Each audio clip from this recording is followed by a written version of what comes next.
INEC declares Abuja candidate winner of Anambra Central Senatorial District election.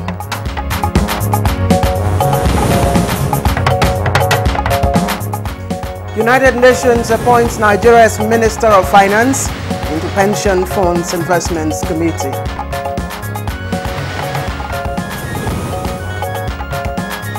On Good Morning Nigeria today, we return to the cases of censored killings in the country, while also examining the value of life in Nigeria.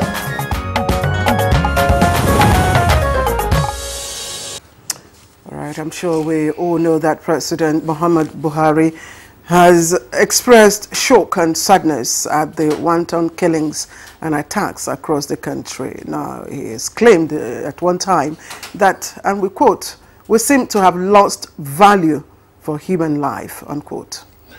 That's right, Clyde. Now, the quotation you just gave was by the president some time ago when the country also witnessed an orgy of violence and killings. This was, of course, amid the crisis in Ife, which claimed about 40 lives, and the attacks on the Zakibiam community in Benue State, which also resulted in the loss of several lives. Indeed, Kingsley. Now, around that period also, there was an attack on Buruku local government area of Benue State, in which many local farmers were hacked to death by rampaging herdsmen. The herdsmen are still, as we know, as dangerous and deadly. That's right. Now, the attackers, that's to say the herdsmen or whoever the mercenaries were, struck again on New Year's Day. And, of course, the incident resulted in the loss of no fewer than 73 lives, including, according to accounts, 9 members of the Benue State Livestock Guards. Now, the attacks were said to have been well coordinated in a local government area of Benue State. Kingsley, I'm sure you also remember that also on New Year's Day, about 17 worshippers who were returning from, the usual crossover service were, killed by a notorious gang of cultists and kidnappers in Omok. That's the headquarters of Ogba-Egbema Ndoni local government area of Rivers State. Now, the mastermind by name Igwedibia Johnson, Elias Donweni, and some members of his gang have been reportedly killed by soldiers and operatives of the Department of State Services, DSS. Now, the questions on the lips of many Nigerians include the following. Why the needless shedding of blood in Nigeria? What is the value of human life in the country? And what must be done, as it were, to halt these various acts of wanton destruction of property and human life in the country? Now, equally worrisome is really the fact that either knowingly or unknowingly, the history of the country is apparently been, written in the hearts of today's youth. Now, who, as we know, if it's not, care is not taken, will in due course play out what is being handed over to them. Now, many say the present generation of Nigerians may unwittingly be sowing the seed of hatred, reprisal attacks, tribal and religious intolerance, and mistrust through the various wanton killings in different parts of the country, of course, in the hearts and minds of tomorrow's generation.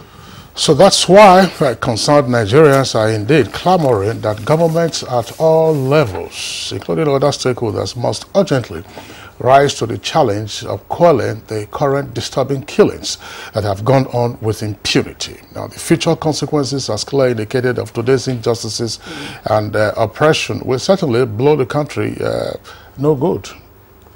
Now, of course, Kingsley, while the president has vowed not to allow people who take up arms against the defenseless in our society to go unpunished, the federal government also has come out through the Ministry of Agriculture to explore the establishment of what it called cattle colonies in states of the Federation as a way of, solving the incessant clashes between herdsmen and farmers once and for all.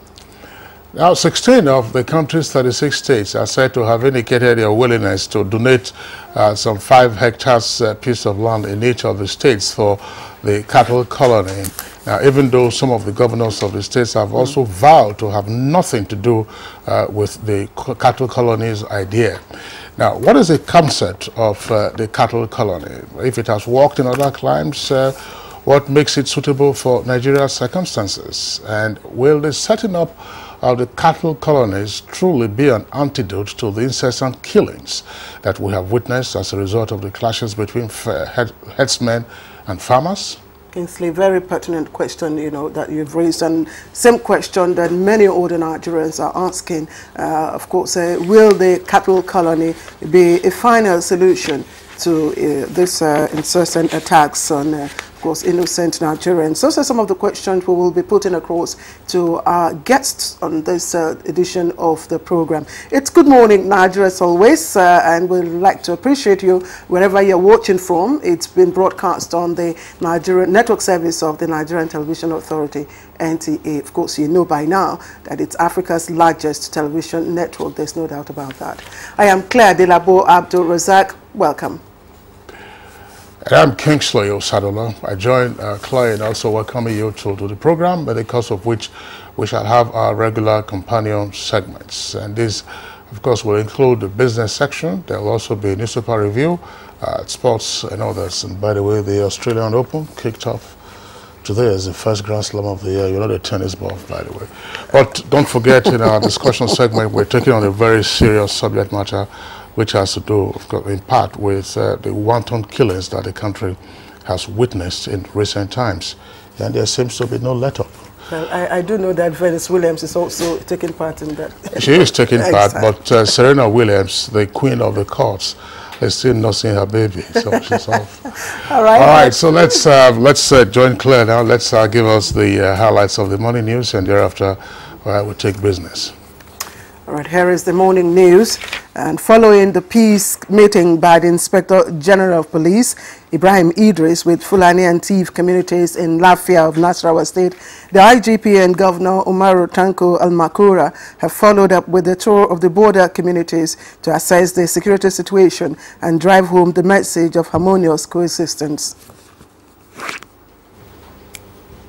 We're going to make some adjustments of deployment, right? Yes, sir. We're taking some more mobile policemen to some of these areas. Yes, sir. And this we're able to achieve because of our personal assessment of these locations. We need to fast track the support we give to them.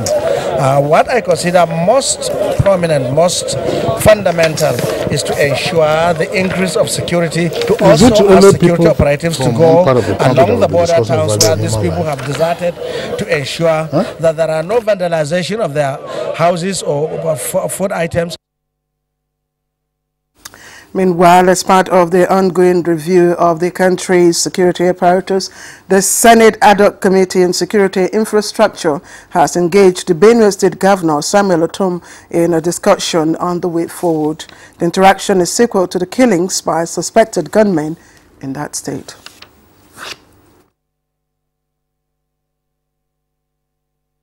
Series of meetings were held at the state, at the local government, at the world level. And so our law is a win-win law. So what Nigerians should expect at the end of our assignment and approval of the Senate on our recommendations would be that our security institutions will be better, that citizens, Nigerians, should expect to be protected and secured more efficiently and effectively by the security institutions. In the meantime, the Plateau State Governor, Simon DeLong, has apologized to the government and people of Benue State over his utterance on the recent killings in that state. Governor DeLong, at a press conference in Abuja, said his comments while speaking with State House correspondents after his visit to the president was not intended to underplay the severity of the dastardly act. I must say that I humbly apologize for my comment, because I've seen that it was really misconceived and misinterpreted. That generated a lot of social media write-ups here and there about issues, about this issue. So I apologize for that, because either argument for or against does not help the matter, because it involves loss of lives. I have great respect for loss of lives and also unity of the Middle Belt. I will not want to say Plateau is fighting Benue State at all. We are all brothers and sisters. Benue was created out of Plateau. Nasarawa was created out of Plateau. We still remain brothers and sisters in Benue State. Governor Lalong, at a press conference in Abuja, said to resolve the current security challenges in the country, we require the support of all. Lives are involved for all of us to join hands to ensure that we work towards the resolution of the matter and help in finding peace, not only in Benue, but in Nigeria. He appealed to all Nigerians to give peace a chance. And the Miete Allied Cattle Breeders Association of Nigeria has distanced itself and its over 1 million members for the killing in farming communities across the country. The group says its members are the worst victims of the attacks, as they lost over 1,000 members in less than 7 months. While we have suffered decades of neglect by the government with attendant consequences, the current national gang-up against the herdsmen is not only endangering our survival as a people, but also justifying action against us, no matter how crude and inhuman it is. And the Nigerian Air Force says it's more than ever ready to boost its pilot training efforts in the current war on terror with the acquisition of the second part of Super Mashak aircraft from Pakistan. Chief of Logistics, Nigerian Air Force Air Vice Marshal Garba Bello stated this while taking delivery in Kaduna. The acquisition or the procurement of these ones would enhance early training of these ab initio pilot and see to their completing their flying training program in due time, and hence be launched into the battle in the northeast or other parts of the country. And the Independent National Electoral Commission (INEC) has declared Victor Ume of the All Progressives Grand Alliance, ABGA, as the winner of Anambra Central Senatorial District rerun election held last Saturday.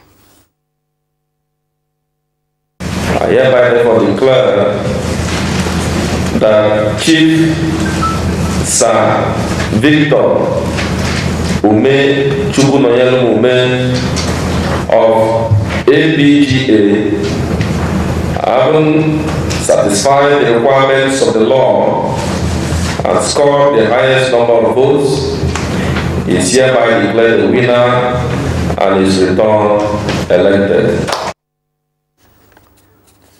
Meanwhile, the presidency says the outcome of INEC organized elections at the weekend, in which 3 different political parties won, is a manifestation of President Buhari's deep commitment to free and fair elections. President spokesman Garba Shehu, who was commenting on the outcome of the polls, said the president is inherently committed to the independence of the Electoral Commission in his belief that the will of the people shall be the basis of authority of government, which is expressed through periodic free and fair elections. Congratulating winners of the elections in the 2 states and FCT, on behalf of the president, the spokesman reaffirmed that under President Buhari's watch, Nigeria will record more free and fair and credible elections. And the United Nations has appointed Nigeria's Minister of Finance, Mrs. Kemi Adeosun, into the Investments Committee of the United Nations Joint Staff Pension Fund.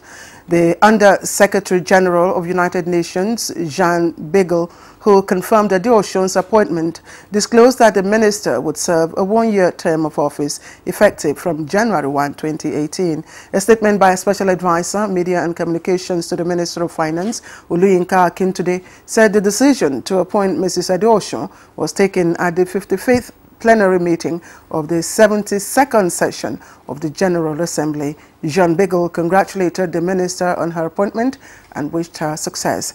The United Nations Joint Staff Pension Fund is a fund that provides UN pension, death, disability, and other related benefits for staff of the United Nations and the other organizations admitted to membership in the fund.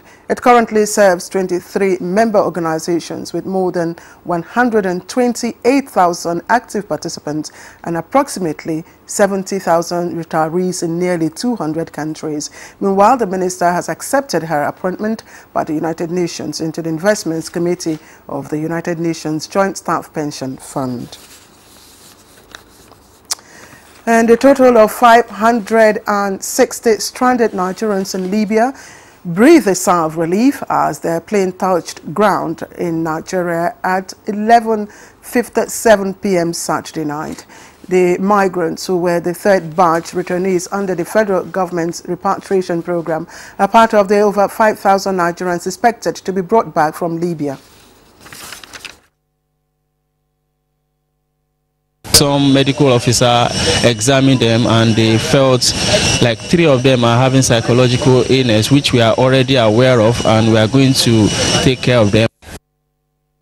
And reports just reaching out say President Muhammadu Buhari has met with leadership of the National Assembly towards finding lasting solution to the crisis in Benue State as well as other parts of the country.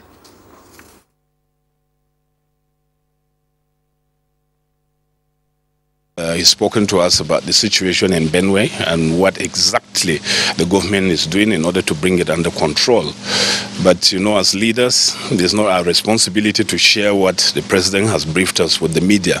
We have a constituency. For now, we are resuming on Tuesday. We have the responsibility to brief our colleagues on what we have been briefed, and then from there communicate to the public respectively. What we're all interested, of course, is the unity of the country, peace and stability. That ends the morning news for now. Kingsley and I will be back shortly after the break. Unemployment, notably youth unemployment, features strongly in our party's manifesto. We intend to attack the problem frontally through revival of agriculture.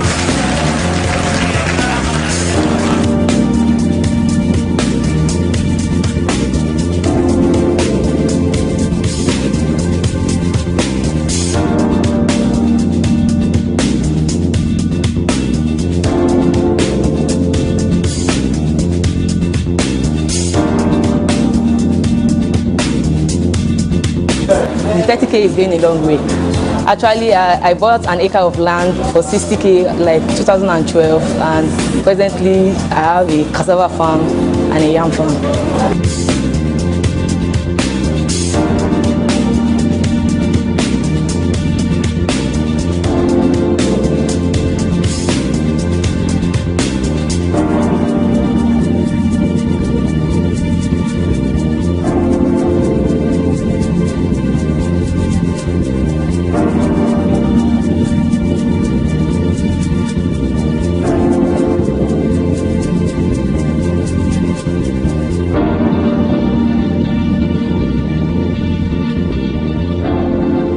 Reorganized, trained, and fully equipped.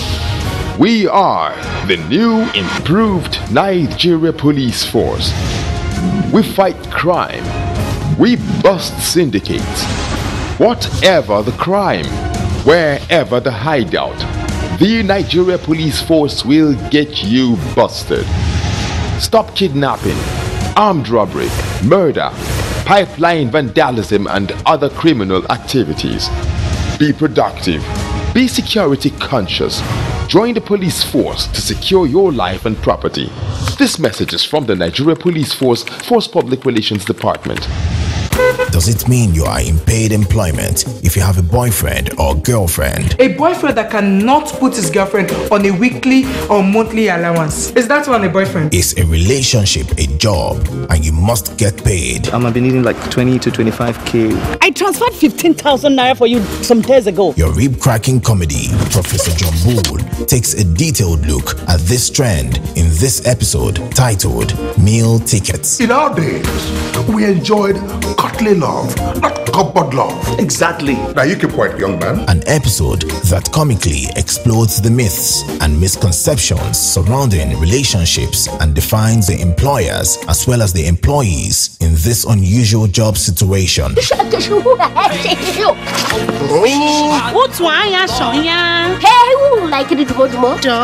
Over and out. Brought to you by Glow, the largest data network. Glow Unlimited. The Federal Ministry of Industry, Trade and Investment, in collaboration with the Federal Ministry of Information and Culture, the Made in Nigeria campaign. In the midst of unprecedented multiple challenges, our great country Nigeria, as Africa's largest economy, is surely marching on to a new era of all-round prosperity, especially through re-engineered and diversified economy, powerfully driven by the change agenda of President Muhammadu Buhari, GCFR. We will patronize local entrepreneurs. We will promote the manufacturing powerhouses. Our objective is to make Nigeria a new manufacturing hub. It is not time to complain. It is time to join the campaign. It is time for economic recovery, growth and diversification of our economy by Made in Nigeria.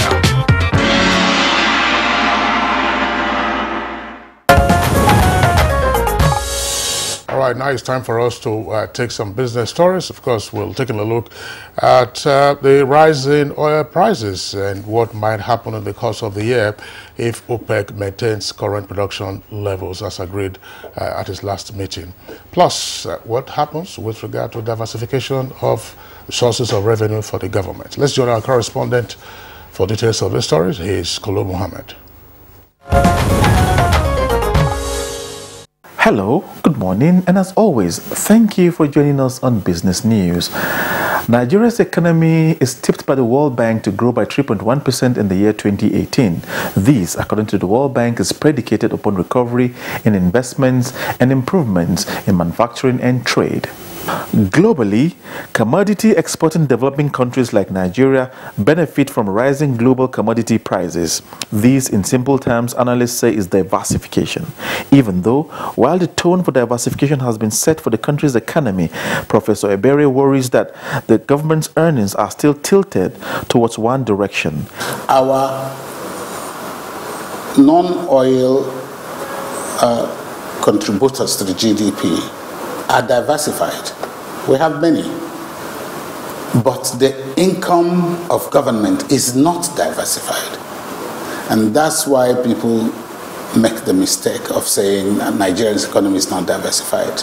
It is government source of income that is not diversified. They are too dependent on oil. And so government has to find a way to increase its own sources of revenue. He added that the drive towards diversification should be all-inclusive. And the federal government's agricultural policy is one that has generated mixed reactions. While some analysts say the sector has truly been repositioned, others worry about managing the fortunes going forward. The tomato policy has put Nigeria ahead of all other countries in the sub-Saharan Africa.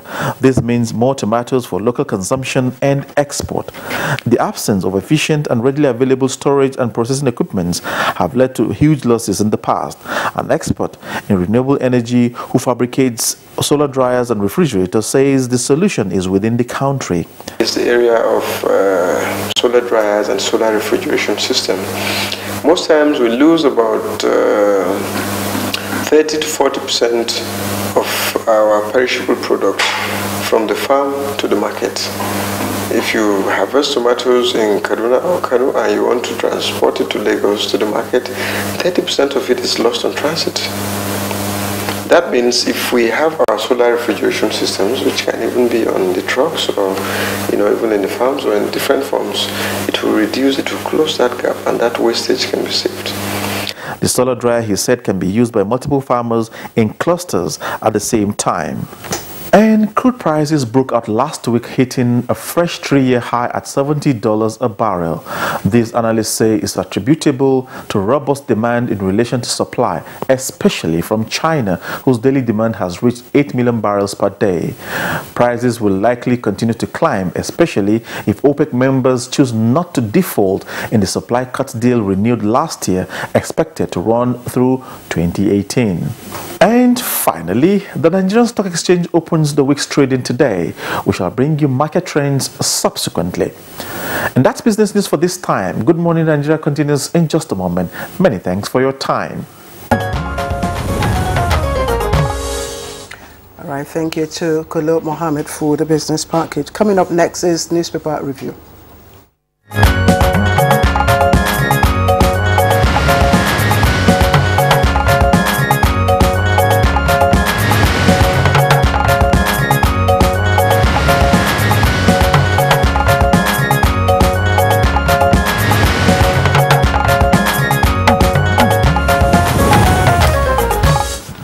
Bayo Atoyebi, our newspaper reviewer, is with us for today's edition of the review segment. Bayo, good morning and welcome. Morning, Kingsley. Good morning, Claire. Good morning, Bayo. Good morning, Nigeria. All right, let's take a look. Of course, the stories on the front page is somewhat similar, matters arising from the bloodletting in different parts of the country. That's the lead story for the Leadership newspaper, and it comes with a kicker: farmers headers clash. Enough of these killings. IBB, that's Ibrahim Badamasi Babangida, warns, urges politicians to be wary of unguarded utterances, and Benue delegation meets President Muhammadu Buhari today. Enough of these killings, IBB warns. That story is in greater detail on page 6 of the Leadership newspaper. Now, it's also the lead story for the Nigerian Pilot newspaper, and it says, "Stop the bloodshed," and that's attributed to former military president Ibrahim Babangida. Details of that story can be found on page 5. Of course, there are other stories on the front pages, but we'll just take below the nameplate of the Nigerian Pilot now. The story there, it says with a kicker, the Benue conundrum. It says, clerics condemn action in Sunday sermons. Clerics condemn action in Sunday sermons. That's on page 6. And just beside that, another story. 2019, Onayekon to Catholics go into partisan politics and blames wanton killings on leadership failure. That story is also on page 5.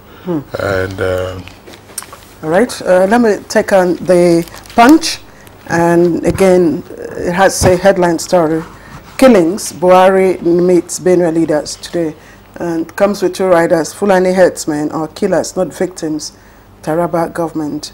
And the second one, the Benue Taraba government sponsoring militias, says Mieti Allah.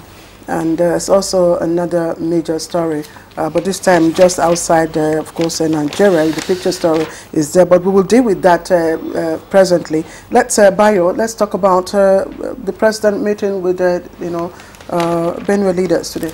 Well, there is a state of unease in parts of Makodi. This is because both Tif and Hausa youths have engaged one another on Saturday, but the state government and security forces have restored order. In fact, they have imposed movement, a restriction of movement on certain periods on motorcycle users. Meanwhile, some miscreants were said to have gathered around 8 p.m. yesterday. The police spokesman for the Benue Police Command, Moses Iyamu, confirmed that, but he said some security men have been drafted there. Meanwhile, President Buhari is expected to met with the Senate President and Speaker of the House of Representatives. A tweet from the presidency indicated that the president was to brief the leadership of the National Assembly on efforts being made to restore normalcy in troubled parts of the country. However, political leaders, traditional leaders, opinion leaders from Benue State are to be joined by their lawmakers from the state and the National Assembly in the meeting with President Muhammadu Buhari. Governor Samuel Otom is required to lead that delegation. But like the story Claire read earlier on, Mieti Allah cattle breeders have also held a press conference, and they are alleging that governments of Benue and Taraba and others are sponsors of the hate campaigns against headmen using ethnic militia to kill headsmen. This was made public by Usman Ngejare, who is a spokesman for Mieti Allah. But Governor Darius Isiaku has said that the blackmail and propaganda employed by the cattle breeders is to turn themselves into victims. That will fail. He says that, he assesses that the headers are the killers and not the victims.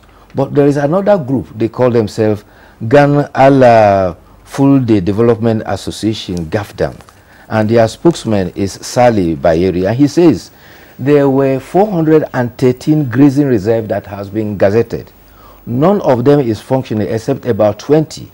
And he says the northern part of the country has suffered from desertification and arid challenges, and therefore they are forced to move their cattle to the savannah and the rainforest. He said over the years, government has made several efforts to assist farmers, but nothing of such has been made to herders. He says the population of cow in Nigeria is about 20 million, and cattle contribute 17% to GDP. Therefore, there should be, he said, there is need to help them meet their livelihood rather than subject them to laws that is violating their fundamental human rights. All said, the federal government has appealed to the media and all public commentators to exercise utmost restraint in the issues of farmers' headers clash. Minister of Information enjoined all to avoid inflammatory and passion issues, particularly the media, to avoid pictures that could aggravate and enhance sensibilities. Meanwhile, former military president General Ibrahim Babangida has cautioned all to eschew hate speech, discrimination, and other vices that trigger violence. He says that we should endeavor to be each other's brother's keeper and should promote good conduct and peaceful coexistence. Yeah, but Ibrahim Babangida's statement, as the headlines reflect, is also a direct challenge to the security agencies. Yes. As the Nigerian pilot is, Nigerian pilot captures it here, says stop the bloodshed. Yes. And then, of course, leadership says enough of these killings. Incidentally, that's the trigger for the topic that we're having our discussion segment on the program this morning. It's just that almost every week, actually, there's a story or the other about bloodletting in different parts of the country. And you just keep asking yourself, what is the likely impact of all of this on the economy? Ultimately, on the economy, we're just getting out of a recession. And so if you were an investor, what would be your attitude? Would be your attitude? You would say, okay, let's wait and see. If the prospects are bright, you say, but you're not too sure exactly. Where will you deploy your investments and all of that? Then look at agriculture. If farmers and herdsmen are continually squabbling and then driving each other off their various parts or their various lands of cultivation, what does that also do to agricultural produce output? It's a big challenge because there is deliberate effort to redirect the economy towards agriculture, for agricultural manufacturing to be the mainstay of the economy. When agriculture is having challenges, what we are doing is we are shooting all our agricultural initiatives in the foot. That's right. And the other concerns also is in Kano State.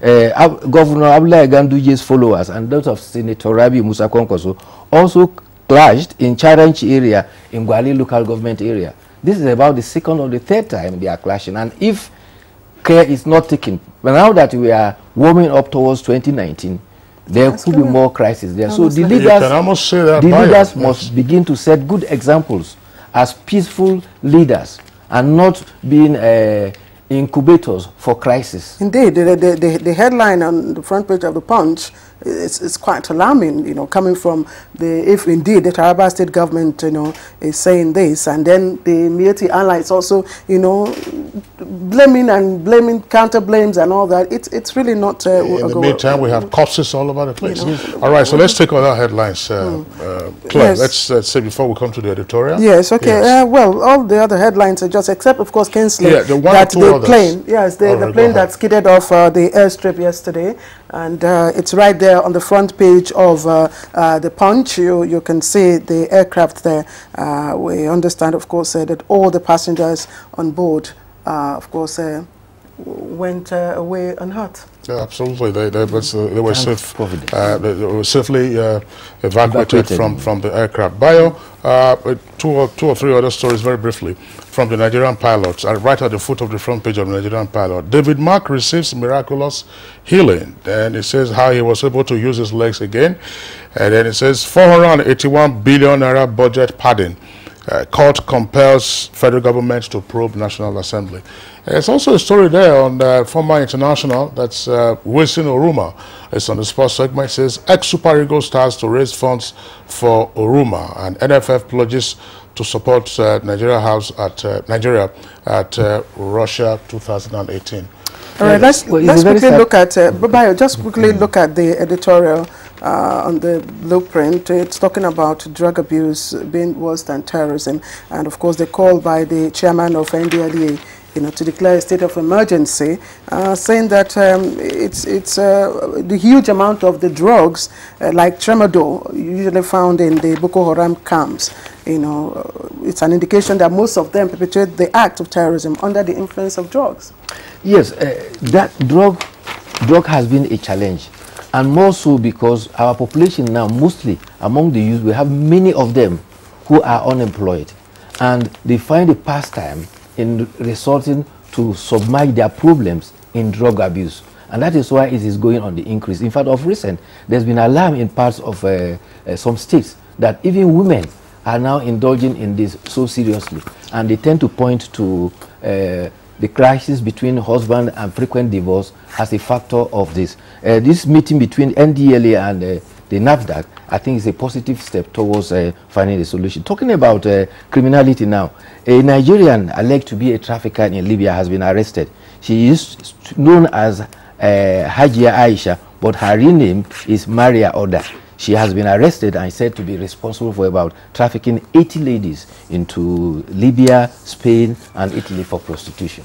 All right, Bayo Toby, thank you for the review. We see you tomorrow for another day's review session. See you tomorrow.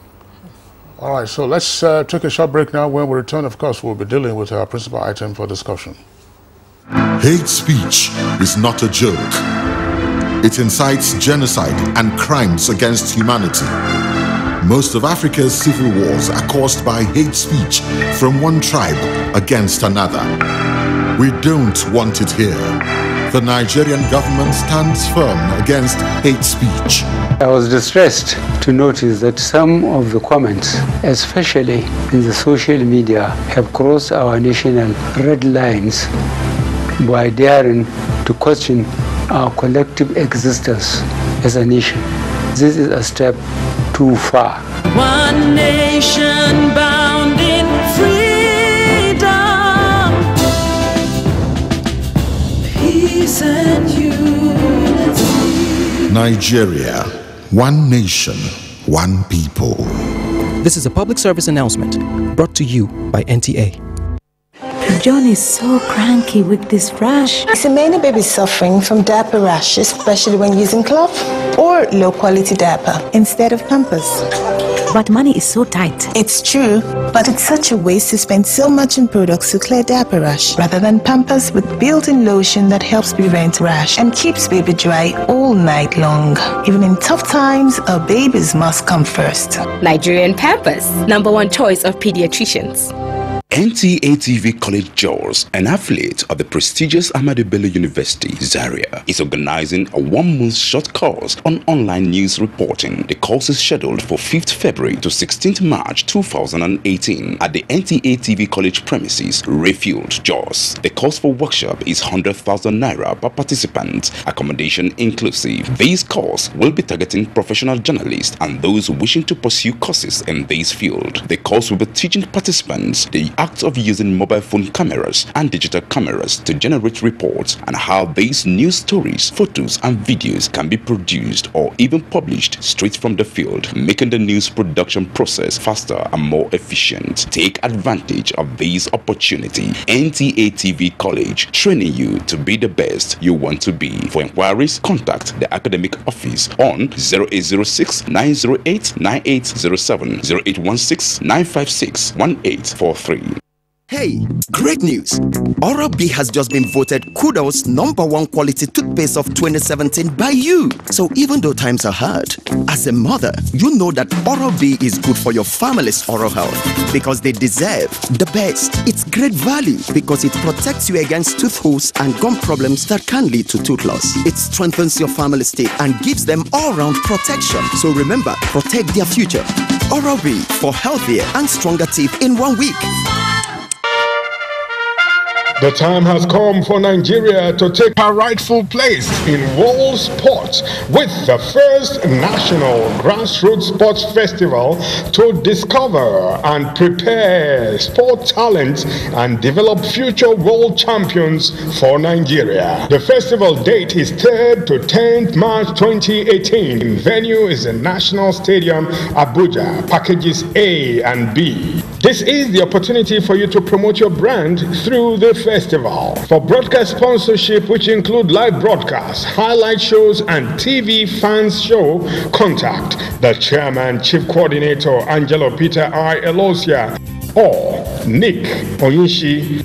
Organizers, Grassroots International Sports Academy and LOP Worldwide Television. Endorsed by the Federal Ministry of Youth and Sports Development. Broadcast partner, NTA. All right, if you've just joined us, our topic for this morning on Good Morning Nigeria is incessant killings in different parts of the country and the value of human life. But let's begin by listening in to this background report put together by correspondent Timothy Yusuf. Incessant killings in Nigeria has continued to be a recurring event, bringing concerns to the people. Just on New Year Day, 16 persons were reported killed by unknown gunmen in Omoko community in Ogba, Egbema, Ndoni local government area of Rivers State while they were returning from crossover service.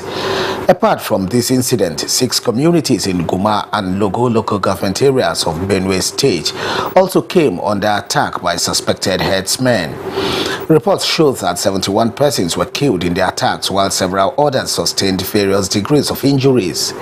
Kaduna State is one state that has been battling with spate of killings over the years, especially in the southern part of the state. And just a few days ago, the Etum Numana in Sanga local government area of the state, Gambo Makama and his wife were murdered by some unknown assassins. Aside from this, the Bado courtists in Lagos State and other court-related activities in various parts of the country have raised concerns over the safety of lives and property of citizens in the country. In a swift reaction over the incidents, President Muhammadu Buhari, who expressed shock over the killings, described them as reprehensible and not acceptable. He directed law enforcement agencies to intensify efforts in order to speedily bring the perpetrators to face justice. Meanwhile, it appears that the presidential directive is beginning to yield results as few days after the suspects involved in the Omoko killings were gunned down by security agencies in their hideouts. For the Benue killings, the Inspector General of Police has relocated to Benue State to restore normalcy in line with President Buhari's directive.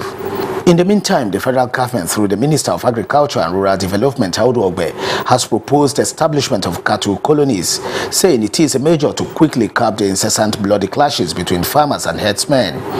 As Good Morning Nigeria revisits the issue of incessant killings across the country, experts are set to propose additional ways through which lasting peace and harmonious coexistence can be ensured across the country.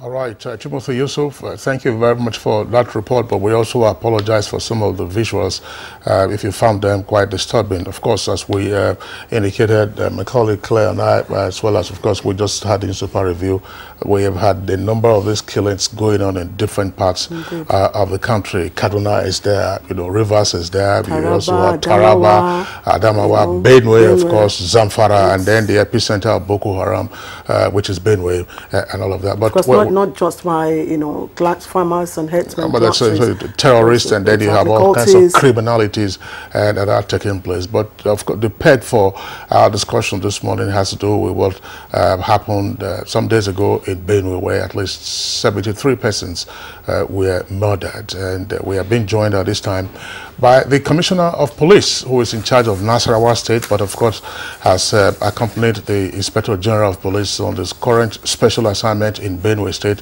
to bring under control the mayhem that occurred in that state. Commissioner of Police Bello Ahmed is in charge of Nasarawa State, is here with us in the studios to discuss some aspects related to this issue. CP, a pleasure to have you with us on the program. It's my pleasure. All right, so let's begin straight away by having an assessment of the black spots in Benue State, where, of course, the Inspector General of Police has relocated on the directive of the President. What do we know now about what's happening in that state? Following the presidential directives of the President to the Inspector General of Police, the Inspector General and his team moved to Benue State, and immediately hit ground. He saw the governor, talked to stakeholders, have meeting with them, have the feelings of what is on ground. And of course, he was briefed by the security chiefs he met on ground. And thereafter, he moved straight to the center of the action. The areas of Logo and Goma, those are the main areas affected in this crisis. Like in Goma, we have Bajingba area, where is the local government headquarters, and it shares common boundary with Nasarawa and other neighboring states. And of course, in Logo, we have a place called Anyi. Those are the main crux, those are the main areas affected in Benue as far as this crisis is concerned. And thereafter, he moved to Nasarawa, talked to stakeholders, visited the famous, the well-pronounced Tunga, went round, had the assessment, and of course he talked with the political leaders and other stakeholders. So far, I think it has been relatively calm so far, as a result of the Inspector General of Police visit. So, sorry, Councillor, from your, recent activities now, what do you think really, or make these areas, that's Logo, Goma, Lajingba, Anjim, vulnerable to these frequent attacks? Well, I'm Commissioner of Police in charge of Nasarawa. I cannot speak well for crisis going on in Benue. While we are involved in the spillover of Benue that crossed to my domain, which is Nasarawa. And we just have to be realistic. There must be sincerity of purpose. Even if you go to, you must talk. The anatomy of crisis and conflict, you must sit down and talk with the view to find a lasting solution to this issue. There have been allegations that some of the attackers use Nasarawa as a staging post. What's your comment? Well, as far as I know, Nasarawa is relatively calm. And being the Commissioner of Police in charge of Nasarawa State, I don't think that cannot be substantiated. The main location being called as the launching pad is Tunga. Yesterday I left Tunga around 5 in the evening. I went around I crisscrossed Tunga area, general area, and there is no such militia, and there is no any group that, to the best of my knowledge, using Tunga to launch any attack, to the best of my knowledge. You've had a tour of duty in the CID units of the police. Yeah. And some commentators are wondering why these attacks appear to take place and that thereafter the security agencies are reacting. What is happening to intelligence gathering and utilization? You see, even in one's house, if you are not properly informed, you cannot get anything. the security agencies are not magicians. That is why we partner with communities. That is why we encourage communities to come forward and give us credible, timely information.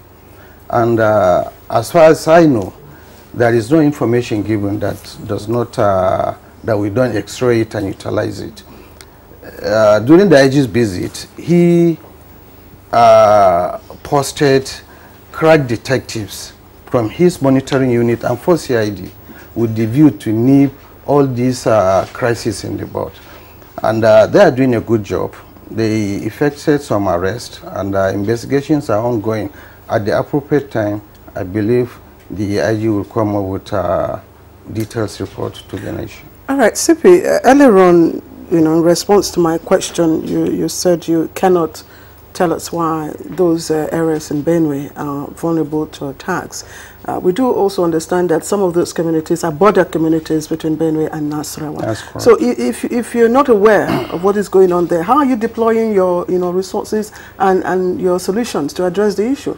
Yeah, just like I said, a spillover from Benue crossed to my territory, and which, of course, most of them are IDPs. If you see influx of human beings to your area, you have to react and deploy some assets with the view to secure them and, of course, protect them. You may not cross over to the red line of another state.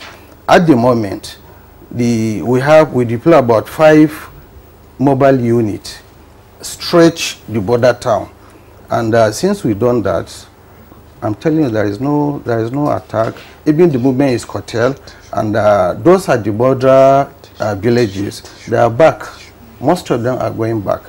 As at yesterday, some units were escorting some refugees that left their villages back to their villages.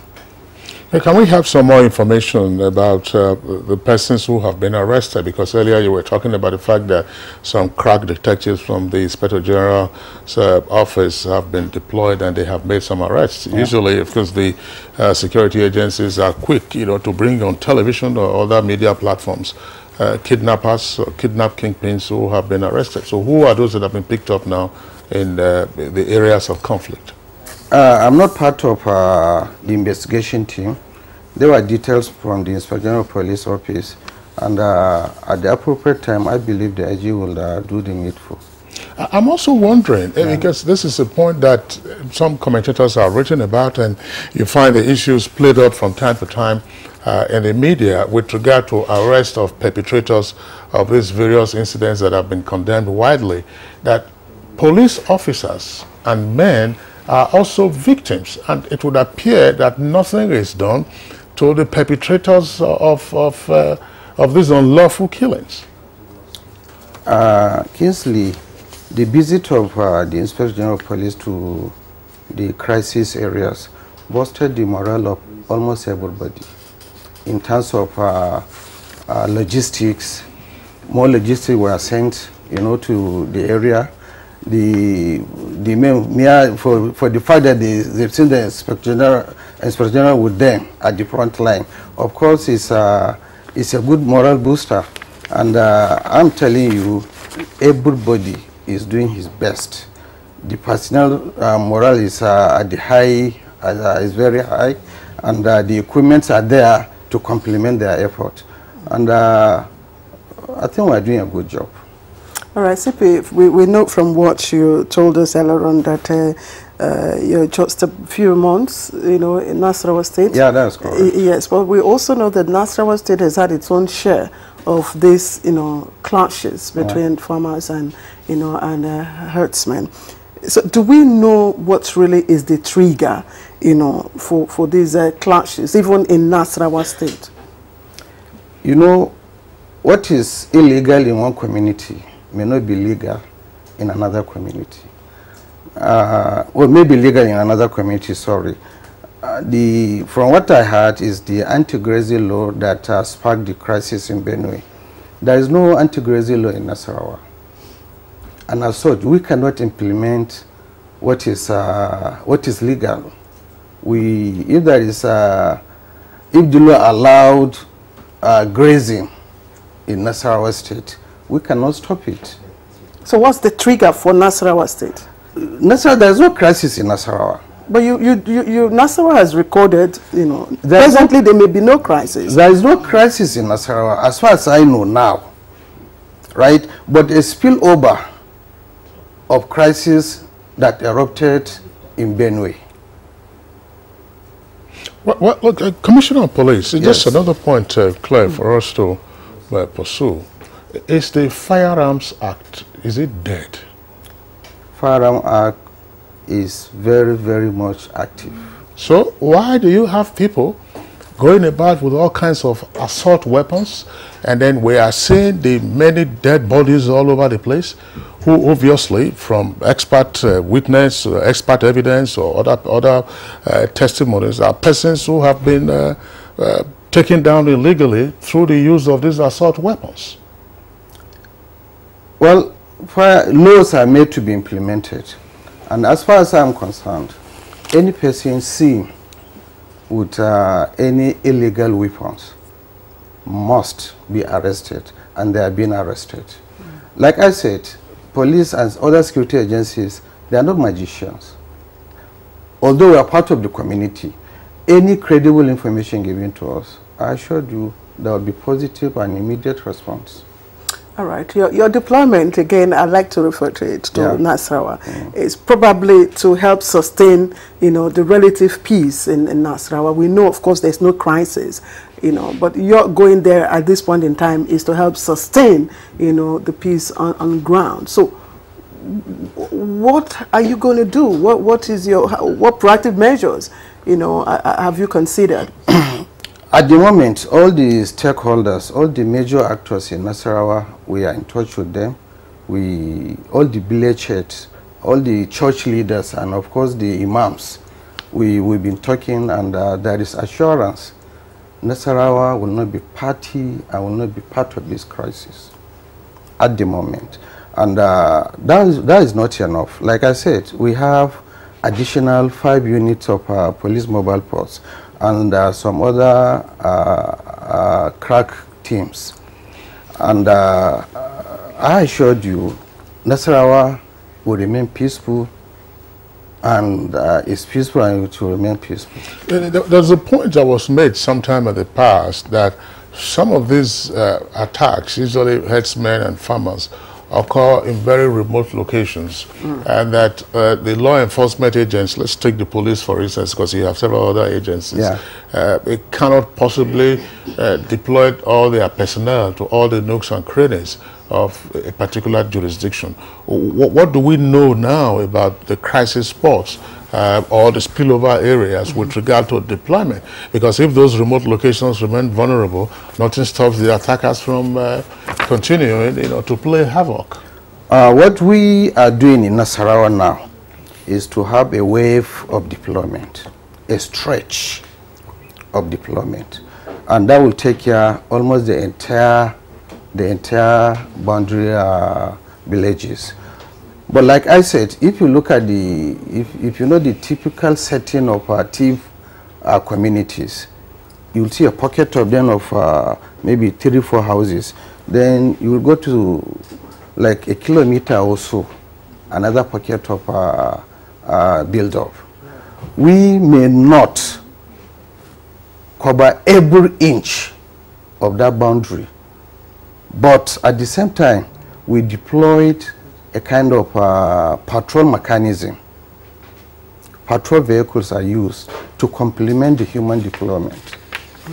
Just before we let you go, I don't know, I really have maybe 1 or 2 questions. But first of all, we know that in other, crisis situations in other parts of the country, the military was deployed. Take, for instance, what happened in Rivers State.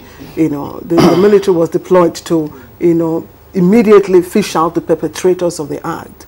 As in the case of what happened in Benue and other parts, the police was, has been deployed.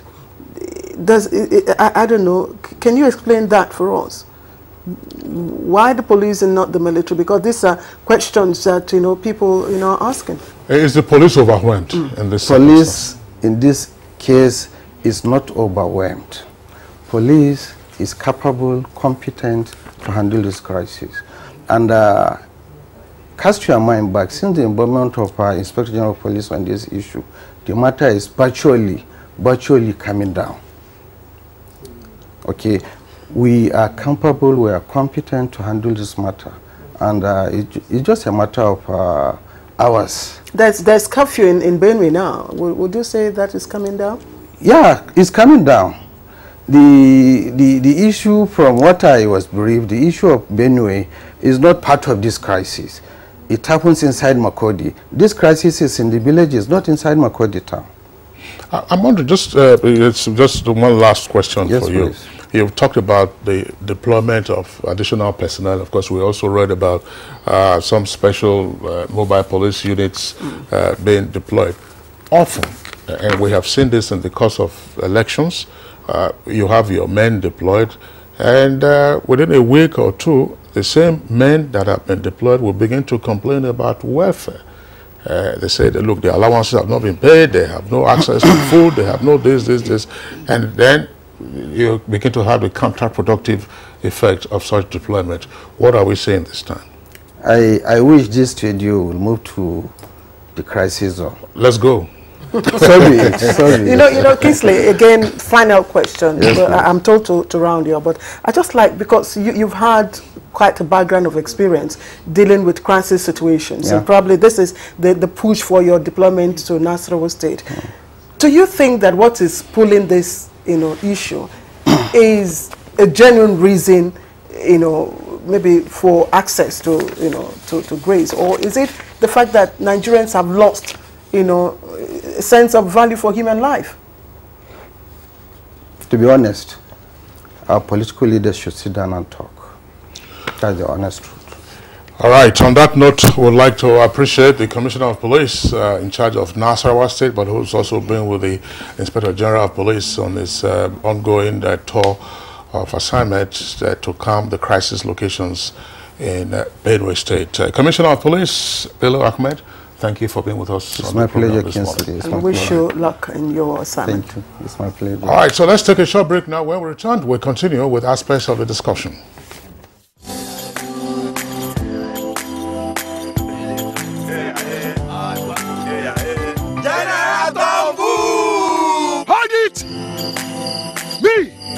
I don't come out my hand from oil bunkering. General, what you going to yarn? What did the yarn serve? I don't understand though. Because they spoil our water and our environment. And they cause our people serious harm. Militants say, you know good. Me, I not do again Sam. Because why? Change begins with me. General, don't move! This message is brought to you by the National Orientation Agency in conjunction with the Federal Ministry of Information and Culture. If you hear a bomb explosion or gunshots of an active shooter, that might be a terror attack. At such times, always remember 3 action words: run, hide, report. Don't try to run towards the terror scene to save the situation, because there might be a second bomb blast or another attack. Run far away and take cover. Make sure you are safe first. Yes, it is in our nature to sympathize over the hurt, but remember, only trained personnel can help in such situations. When in a secured environment, promptly call relevant authorities and help will come. For anonymous reporting, call 09630-3250-5 or 0813-2222-106. If you see something, say something. Nigeria, unite against terrorism. This message is brought to you by the Federal Ministry of Information and Culture.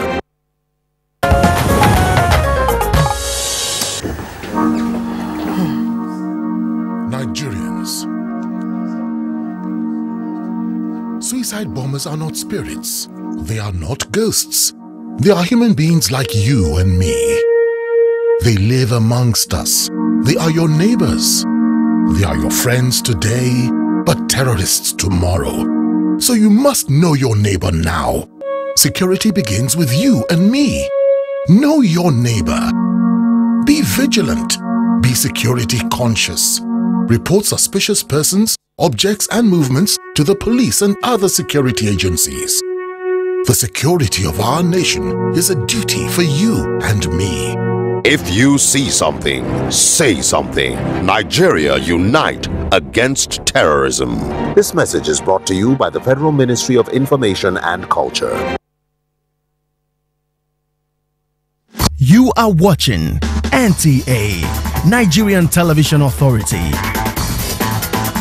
For more information and news updates, visit our website at www.nta.ng, or you can follow us on Twitter at NTA News Now, or you can like us on Facebook at NTA Network News. Stay connected on our YouTube channel at www.youtube.com/NTA News Online. Watch our live stream at www.nta.ng/live. NTA, you can't beat the rich.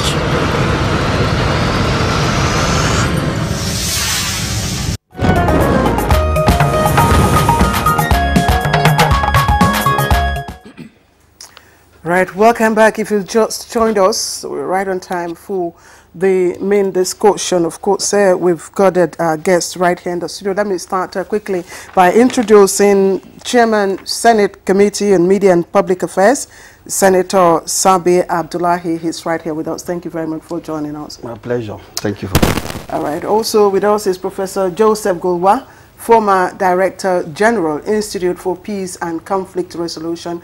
He's currently Dean, School of Postgraduate Studies, Bingham University, Cairo, Nasarawa State. Thank you very much for joining us. Thank you. Kinsley. Yeah, that's also a third guest here with us in the studios. We've had him from time to time on Good Morning Nigeria. Professor Garba Sharabutu is a provost of the Federal College of Animal Health at VOM in Plateau State. He's a professor.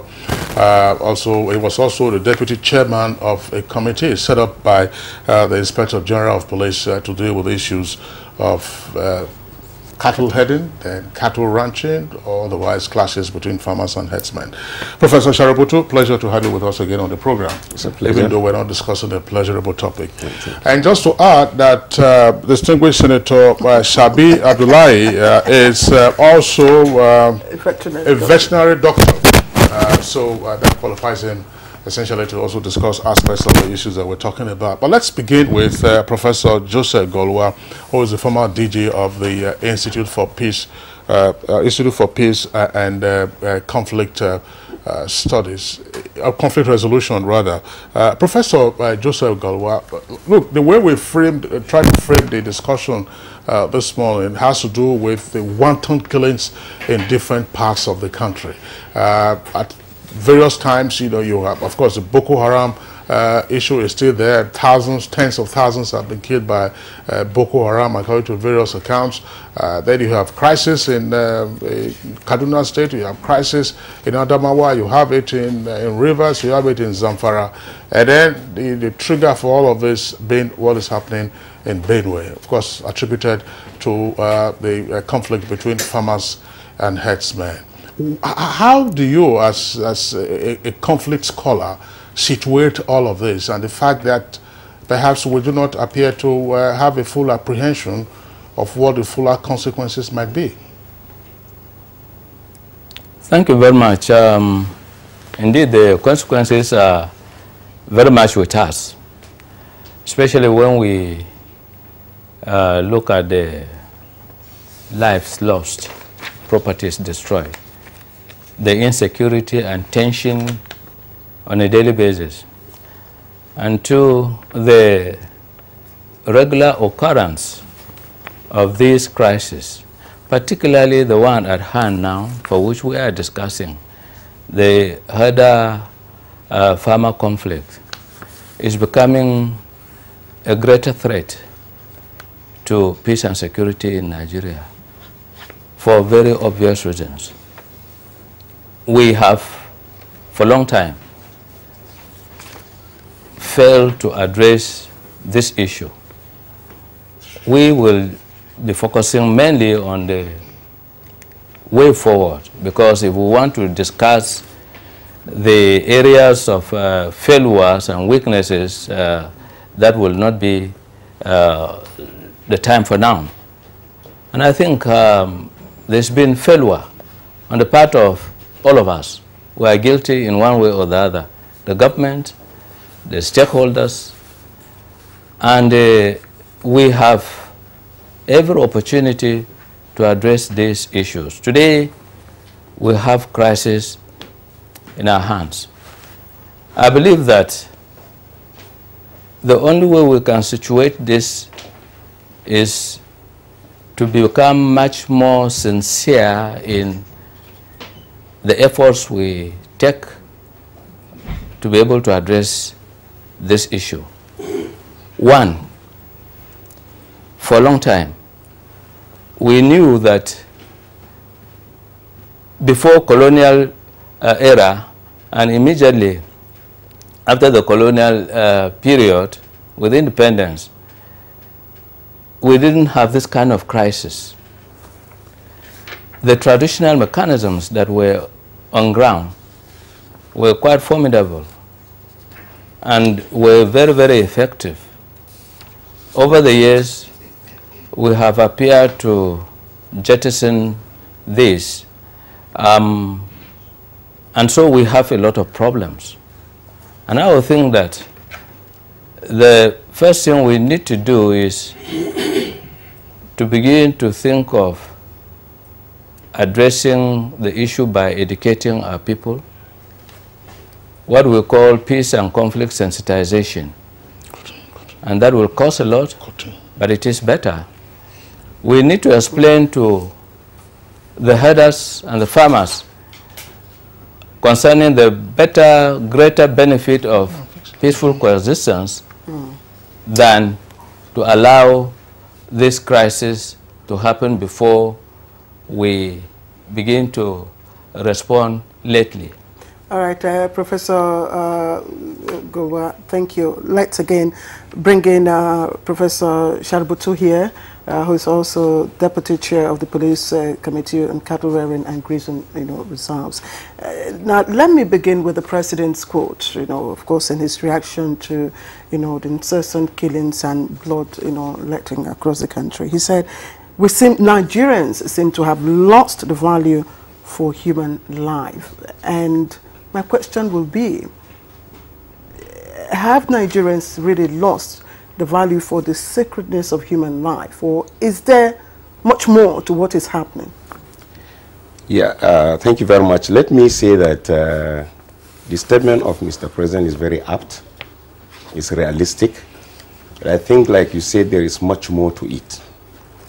The trigger to this is actually the issue of cattle, herding, as well as land. These are the two main issues. Before now, it was characterized by farmer-herders clash.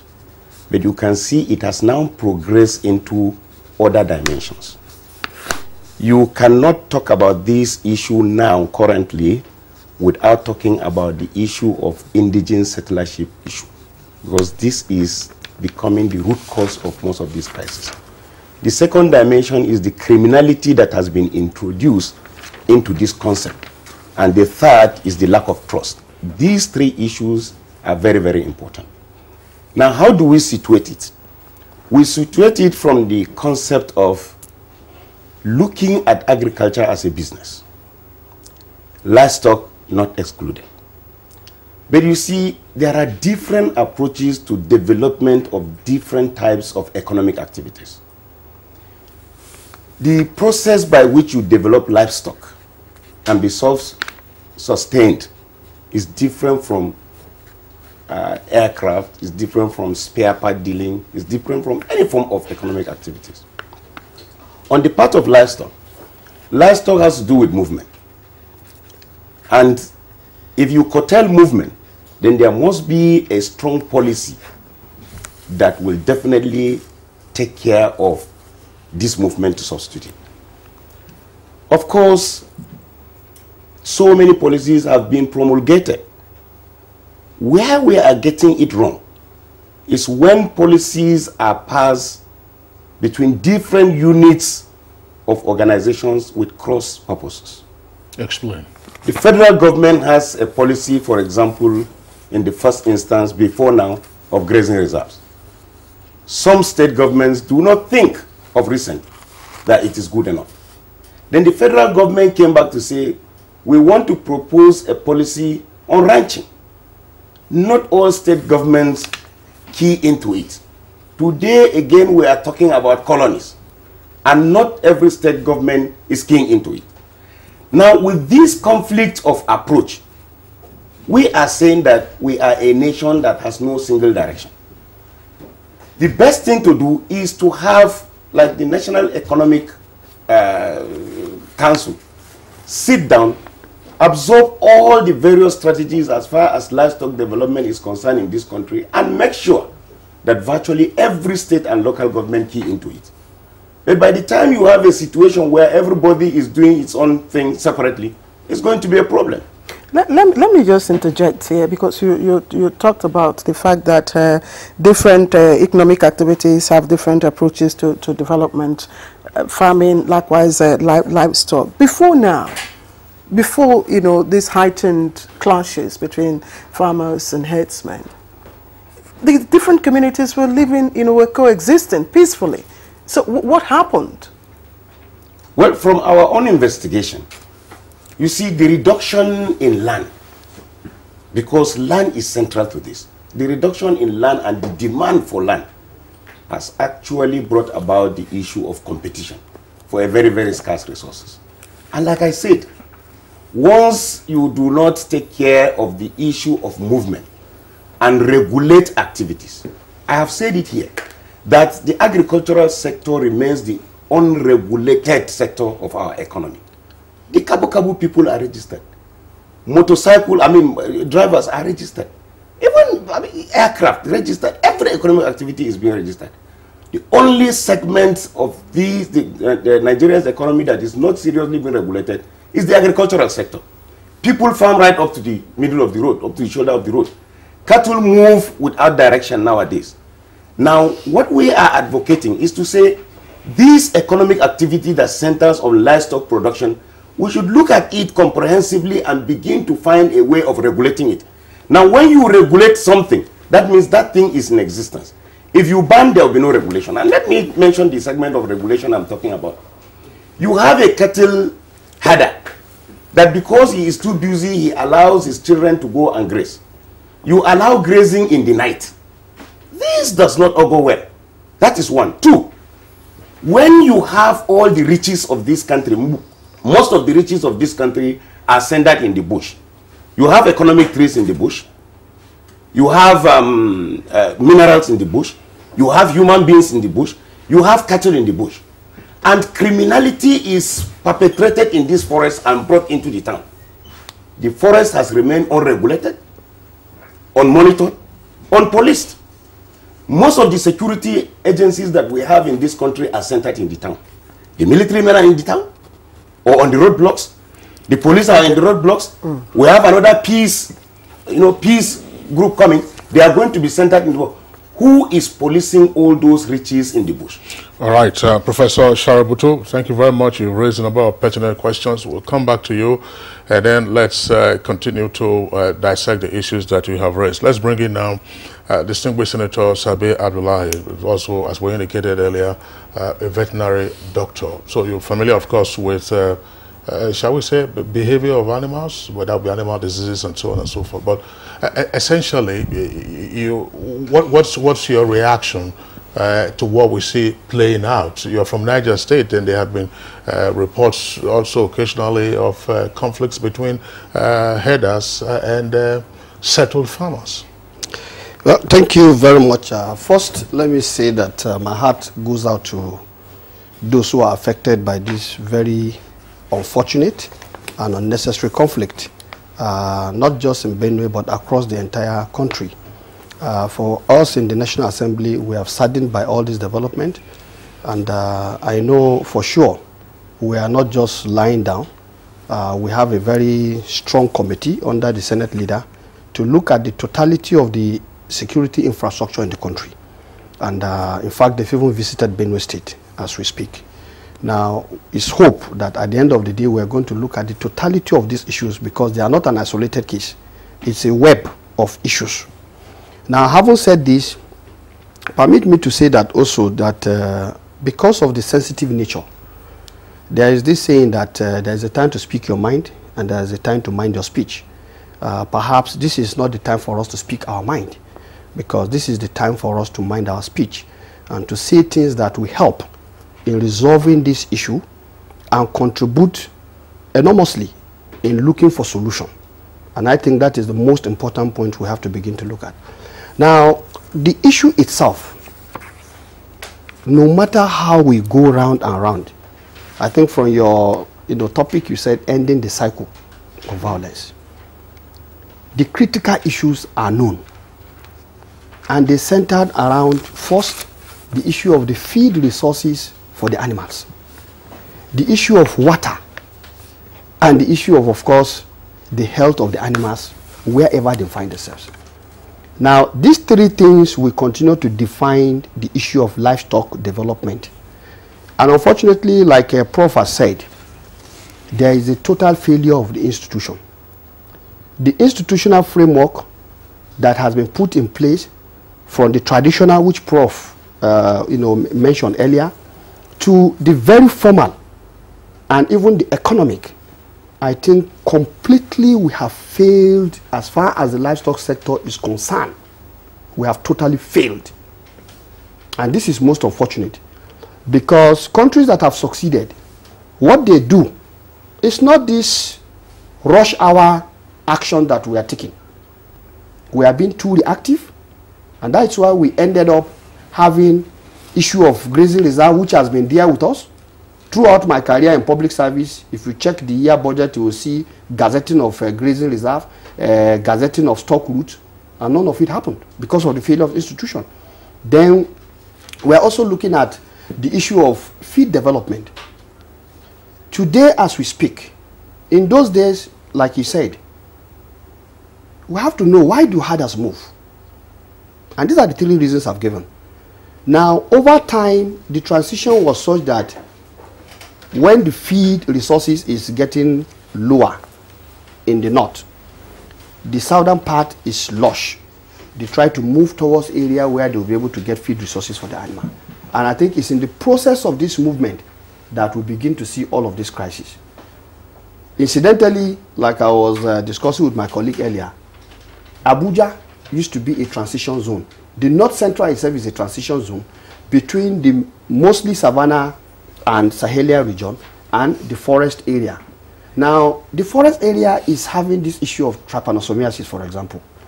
So mostly even when they want to move there, it's not everywhere they go to. But because of the improvement in health of the animals, of course, before they go, they are able to take 1 or 2 steps. They can go and come back, and when they come back, they know what to do. So all of these things have intensified the process of, having that need for resources. And because of the population explosion also, we know all of these things is now creating the tense situation we are seeing, leading to all of this crisis. And like he said, it's no longer between a farmer and a farmer. It is now between farmers and even, the herders and a whole community.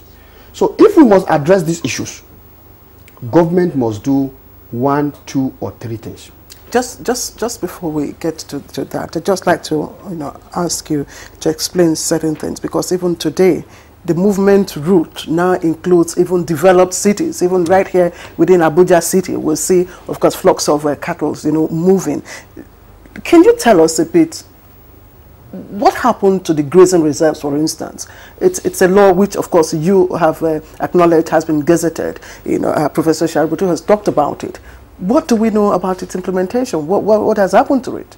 Well, like I said, it's a failure of institution.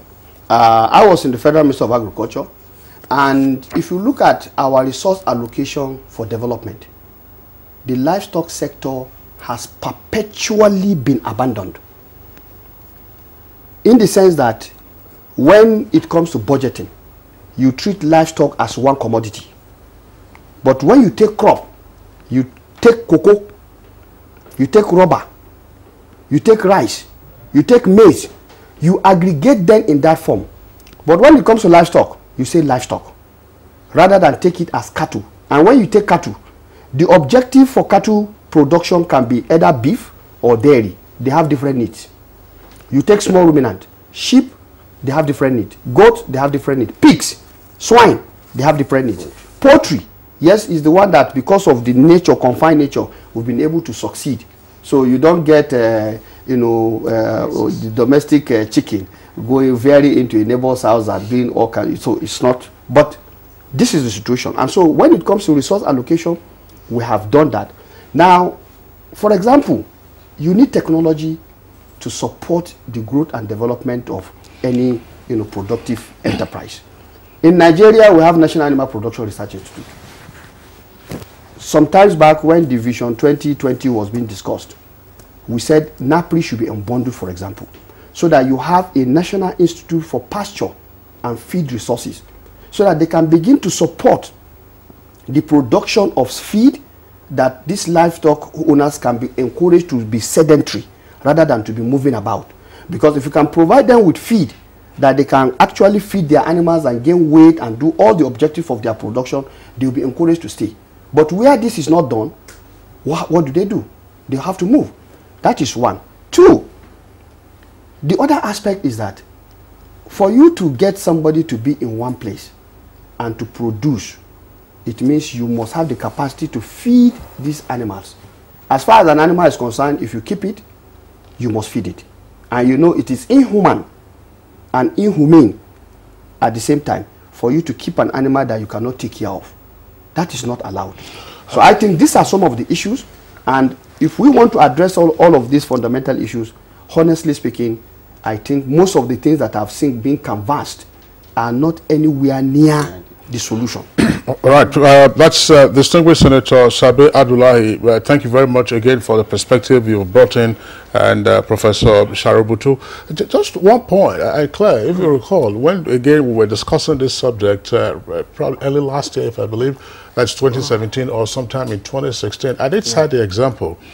That's what Senator Sabi Abdullahi has just referred to again. That when you are having a spell of dryness or dry weather conditions in the northern part of the Sahelian part, you find the herders moving down to the south. I cited the example of one of the books written by the late Cyprian Quincy, Burning Grass. The opening paragraph there does talk about how when the grass begins to burn in the northern part of the country, now you find the herders who are moving. Growing up also in the south, we used to see the herdsmen. They will come around, but we never used to see them invade people's farms. We never used to see them, even on school premises. They never, did any of such things. They had their own settled paths, that they went through. At some point, you will see them. At that point, you don't see them anymore. But Professor Golwa, from what we are hearing from the two gentlemen, by the way, Sharubutu is also a professor of vet medicine, and the deep insights brought in by Senator Sabi Abdullahi, are we treating the symptoms, which of course will be the manifest wanton killings that we have seen in the country? And how therefore can we redirect attention to the more fundamental issues that they have raised? Yeah, thank you very much. I think the fundamental issue is we must first accept the principle of change, in the sense that we are experiencing the challenges of climate change.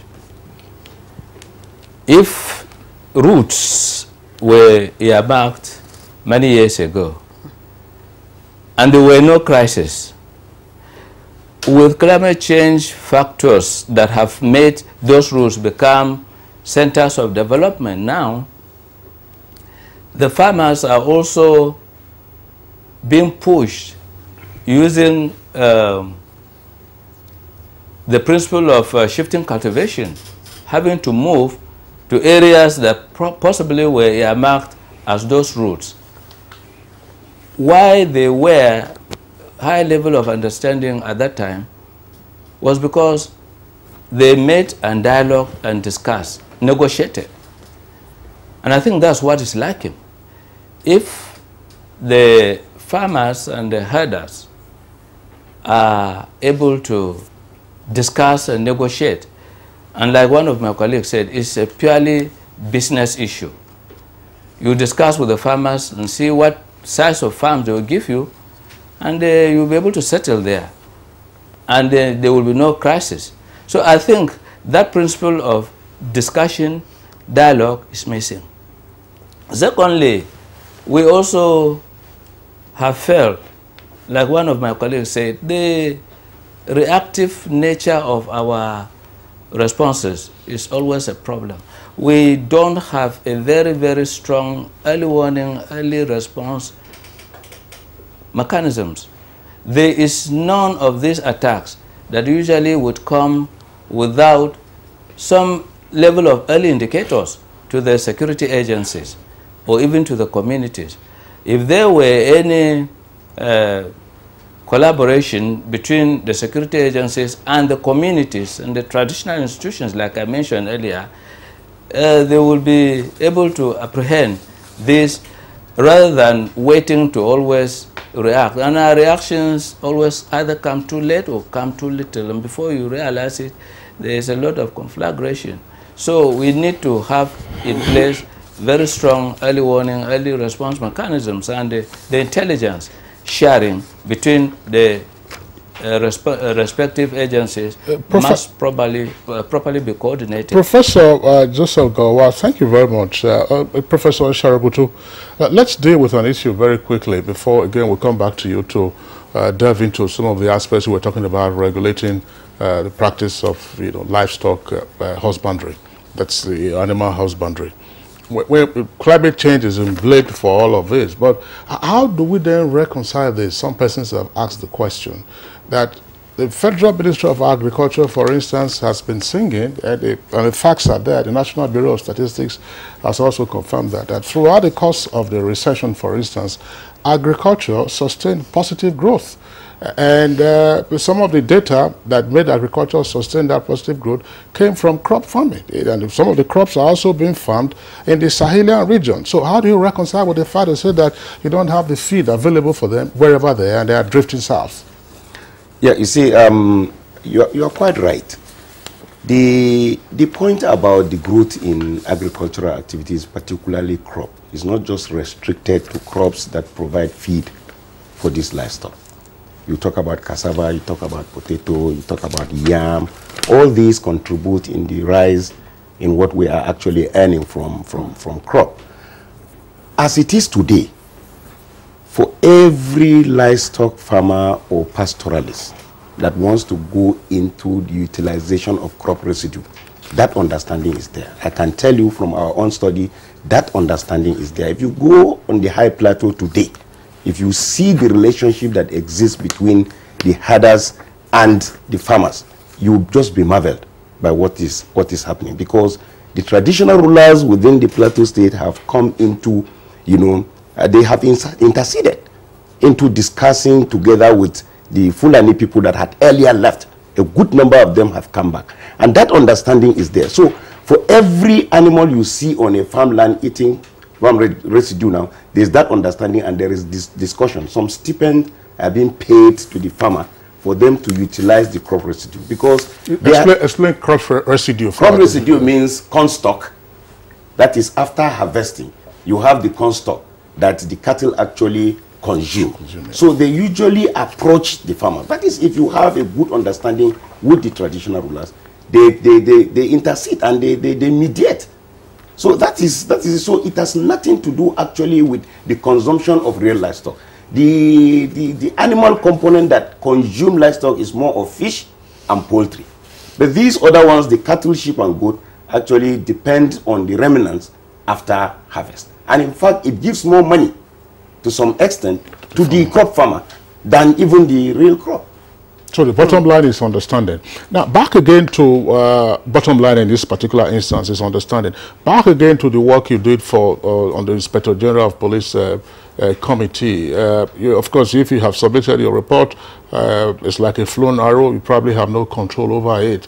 Are there regrets you have now that things perhaps that were recommended or measures that were recommended are not being followed up speedily? No, I think they have succeeded in actually looking at some of our recommendations, because our first observation was to sound a warning, to say that with the new laws that are coming up, they must seriously be proactive.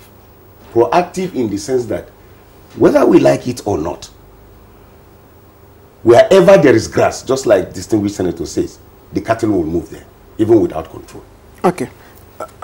They will move there. So I want to say that we must put a good machinery in place to continue this surveillance. And I have said it here, that the earlier we begin to look at the concept of rangers, forest rangers, because you see, there is no way you can allow people to wallow about in the bush without anything. You talk about curfew. Curfew is not observed in the bush. You talk about roadblock. These attacks are incubated in the bush and brought to be implemented in villages. Okay, and that's we had an official, if you recall, Claire, I don't know whether you and I were on the set that day, from the National Parks Office, where they had the headquarters in Abuja here. Yeah, the National Park Service. Yes, and they were talking about how they were going to deploy. We used to know them in those days, you know, with regard to timber. They were known as forest guards.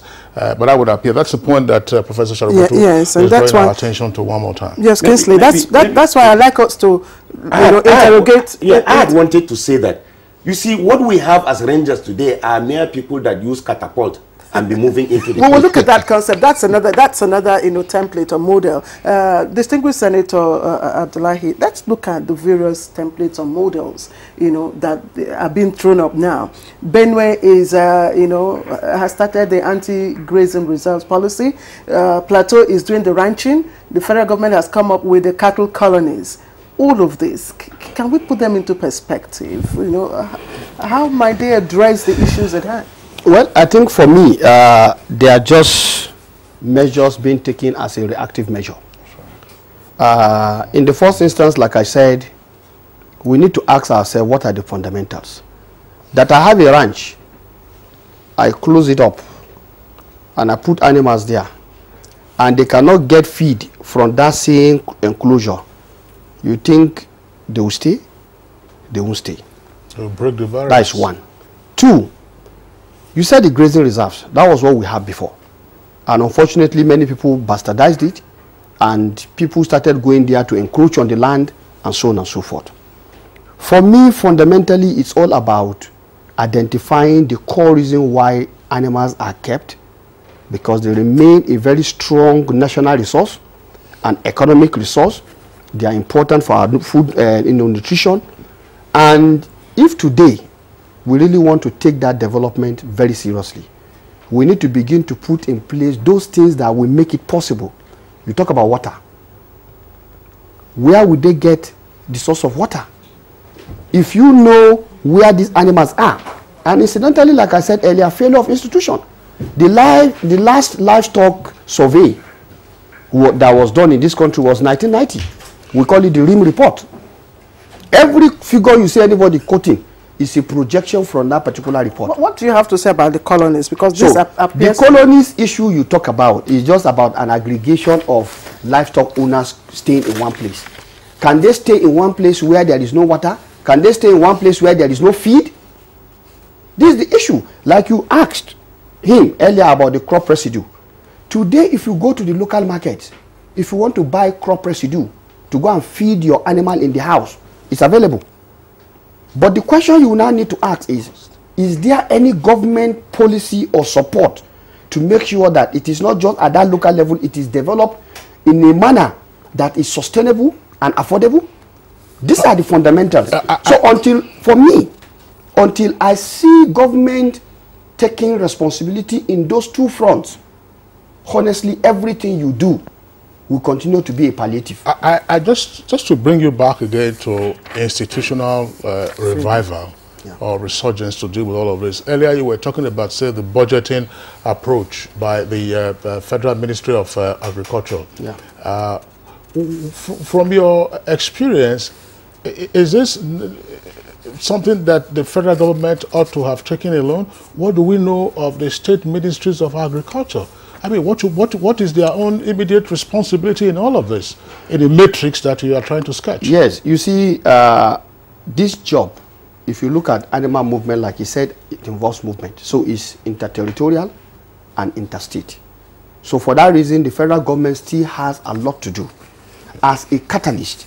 And I think it is within this context that if the federal government takes a very strong responsibility, it can bring in the state as strong partners, and all of these things can be sorted out.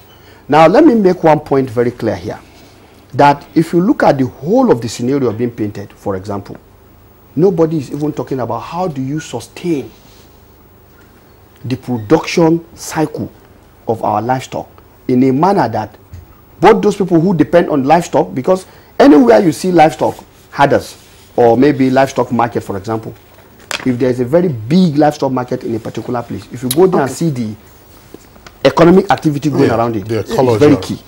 So for me, I would like to say that, for example, even the Fadama project that was being done is actually one of the problems also, because it is denying access to feed in the riparian areas that before they used to go from there, they feed, take their water. So that's why I continue to say that for me, it is about the feed resources. And if government can come up, the, what do they call it, the southern part that has lush grasses, there's an opportunity now. It's for government to now say, okay, let's go into feed development. That's what Ethiopia did. That's what Kenya did. And many other Asian countries, what they do is to now develop that feed resources in a manner that becomes affordable. If it is affordable and the animals are kept sedentary, the Fulani person has a place, he knows that there is feed, he will not want to go wandering all I think I've seen that example, Claire, before we take reactions so from our what Professor Sharabutu and what Professor Sharabutu was talking about in terms of the crop residue, somewhere around the Jibia Lake, I'm sorry, Jibia Dam in Katsina. I mean, you find after harvesting, because they could do dry season farming, taking water from the irrigated from the dam, and then after harvesting, you found the animals actually munching on the residue. That's in Katsina State. Yes, in Kingsley, a young farmer in Kogi State is actually, adopting this measure, because in one of our local programs here, I was watching it, and he was, narrating how he's been able to, incorporate the headers into his. Let me. But please, let's just pause it. Let's just pause it a while. Yes, let's just pause it a while. We've got some tweets. Nigerians have also been giving us their own views. Dele Jack Solomon has tweeted, according to President Muhammadu Buhari, and he quotes, all citizens must learn to live together in peace and brotherhood and sisterhood, that's my addition, and not allow little misunderstandings to degenerate into heartless acts capable of straining the bonds of nationhood. Now, this is the way to go. We implore Nigerians to live in peace. We have this tweet from Katsina Sesog. It says, unemployment should be curbed so that the youth will be engaged away from crime. Government should recruit more security persons. 300,000 police can't defend 170 million people. The large number of Empower applicants can be extended to security functions. And Paris, Mike tweets, the CP said he didn't know if the border town is used for militia hideout. And then he said, since he deployed men to the border town, there has not been any attack. How can we corroborate this? Fortunately, the CP is not well, the CP will already sign him off. Chris Owungamba tweets, I don't see this as farmer-herdsman clash. It is invasion and massacre by terrorist groups. Security agents should sit up. And Abdul Musa tweets, the security agencies should arrest and prosecute those fanning the embers of hatred.